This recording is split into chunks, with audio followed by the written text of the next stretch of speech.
Days before the start of this year's Africa Cup of Nations in Ivory Coast, residents of the cultural capital Abidjan are eagerly preparing to host the 34th edition of the continent's largest soccer championship.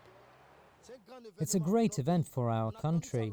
We've been waiting for it for a long time, and now it's here. We're going to live it with a lot of joy so that the African Cup of Nations is good for the Ivory Coast team, and so that the cup really stays here.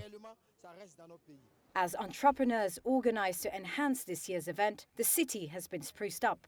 In Abidjan's upscale golf district, a musical fountain and a water screen called Abidjan Laguna Show have been set up on the lagoon. Karim Ouattara is a project's organizer.